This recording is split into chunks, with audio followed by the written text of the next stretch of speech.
नमस्कार, मुद्दा.com या चॅनलमध्ये आपल्या सर्वांचं स्वागत. मित्रांनो, तुम्ही पाहत असाल आपण वेळोवेळी शेतकऱ्याच्या कामाची आणि शेतकऱ्याच्या हिताची माहिती घेऊन आपण तुमच्यासोबत येत असतो. तुम्ही पाहिलं असेल धाराशिव जिल्ह्यामध्ये कसा पीक विम्याचा प्रश्न मोठ्या त्या ठिकाणी मांडला जातो. ओमराजे निंबाळकर असतील तिथले खासदार आणि तिथले आमदार असतील त्या ठिकाणी राणा रणजित सिंग, त्या ठिकाणी प्रत्येकजण आपला मुद्दा त्या ठिकाणी पीक विम्यावर बोलला जात आहे. तुम्ही म्हणत असाल धाराशिवचा विषय मी तुम्हाला का सांगत आहे, तर मित्रांनो त्याचं कारण आहे आज अधिवेशन चालू झालेलं आहे आणि अधिवेशनामध्ये प्रत्येक शेतकऱ्याला आता आतुरता लागली आहे की मला त्या ठिकाणी आता पीक विमा मिळणार आहे. मग शेतकरी विचार करत आहे की आता मला पीक विमा मिळणार, पण 2020चा पीक विमा तुम्हाला माहिती असेल, माननीय पालकमंत्री धनंजय मुंडे होते तेव्हा त्यांनी सांगितलं होतं मी कसल्याही परिस्थितीमध्ये बीडच्या जनतेला त्या ठिकाणी 2020चा पीक विमा मिळणार. कोर्टानं देखील जाहीर करून टाकला आहे की म्हणजे औरंगाबाद खंडपीठानं सांगितलं आहे की तुमचा पीक विमा 2020चा द्यायला काही हरकत नाही, प्रत्येकाचा पीक विमा देऊन टाका, तरी देखील शेतकऱ्याला पीक विमा मिळत नाही. राहिला प्रश्न 2025चा पीक विमा. त्या ठिकाणी आपण सांगितल्याप्रमाणे 2025चा पीक विमा आता ह्या अधिवेशनामध्ये त्या ठिकाणी पैशाची तरतूद होणार आहे आणि त्याच्यामध्ये पैशाची तरतूद झाल्यानंतर त्या ठिकाणी प्रत्येक शेतकऱ्यांच्या खात्यावर ही रक्कम येणार आहे. मग आता शेतकरी विचार करत आहे की मला रक्कम किती मिळणार. तर मित्रांनो, तुमच्या जिल्ह्यामध्ये तुमच्या तालुक्यामध्ये जर तुमची आणेवारी त्या ठिकाणी चांगली असेल तर लवकरच तुम्हाला त्याप्रमाणे तुमचा पीक विमा मिळणार आहे. आपल्यासोबत काही शेतकरी आहेत.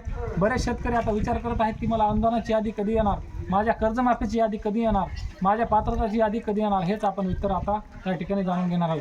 आपल्यासोबत कृषी सहाय्यक जे की त्या ठिकाणी आता तयारी करत आहेत, कृषी सहाय्यक पदाची तयारी करतात, त्यांच्याबद्दल आपण माहिती घेणार आहेत की नक्की त्यांना काय वाटतं. कारण इतक्या दिवसानं परिश्रम घेत असताना शेतकऱ्याचा मुलगा त्या ठिकाणी कुठंतरी नोकरीचं नियोजन करत आहे. मग नियोजन करत असताना प्रत्येक गोष्टीला त्याला सामोरं जावं लागत असताना त्या शेतकऱ्याच्या मुलाला त्या ठिकाणी काय वाटतं आणि पीक कर्ज आणि कर्जमाफीचा प्रश्न घेऊन पुढे सरकार जाईल का.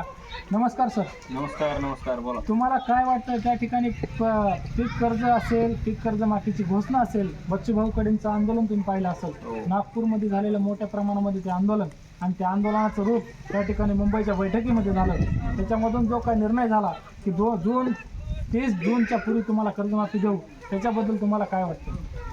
होईन वाटतंय कर्जमाफी. आता काय 30 जूनच्या दरम्यान बघू काय होतंय काय नाही. सरकार चाललंय, पण त्या ठिकाणी सरकार देवेंद्र फडणवीस यांनी सांगितलं होतं की मार्च एंडपर्यंत पूर्ण शेतकरी थकीत असतील आणि प्रत्येक शेतकऱ्याला जर कर्जमाफी द्यायची असेल तर मित्रांनो थकीत असायला पाहिजे, अशा प्रकारचं वक्तव्य त्यांनी केलं होतं. बरेच शेतकरी थकीत आहेत आता सध्याच्या. थकीत असताना देखील तुम्हाला मी माहिती सांगणार आहे मित्रांनो की त्या ठिकाणी थकीतचा विषय काढला, पण त्यांनी 30 सप्टेंबर ही शेवटची तारीख दिलेली आहे.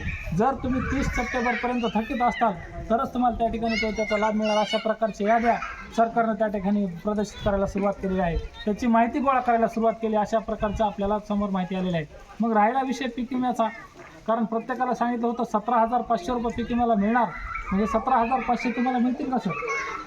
अपेक्षा तर आहे बघा, प्रत्येकाला याची काही गॅरंटी तर नाही, पण अपेक्षा आहे सरकार. ज्या वेळेस त्या ठिकाणी अतिवृष्टी झाली आणि अतिवृष्टीमध्ये प्रत्येकाला सांगितलं होतं की कर्जमाफीचा विषय तर आहेच, पण त्या ठिकाणी कर्जमाफी देत असताना अनुदान त्या ठिकाणी देणार होते 10,000 रुपये हेक्टरी अनुदान आणि त्या ठिकाणी प्रत्येकाला प्रोत्साहनपर अनुदान, अशा प्रकारचं 27,000 रुपये आणि प्लस 17,500 रुपये तुम्हाला विमा मिळणार, अशा प्रकारचं वक्तव्य त्या ठिकाणी देवेंद्र फडणवीस असतील, अजित पवार असतील आणि एकनाथ शिंदे यांनी सगळ्यांनी घेतलं होतं. परंतु अजित पवार तर आपल्यामध्ये नाहीत, कारण अजित पवार बीडचे पालकमंत्री होते. त्या ठिकाणी बीडचा मुद्दा मी का मांडत आहे, तर धाराशिवला इतक्या मोठ्या प्रमाणात रक्कम मिळाली, तशी बीडला कधी मिळणार आणि बीडच्या जनतेचा वनवास कधी संपणार, अशा प्रकारचं बोललं जात आहे.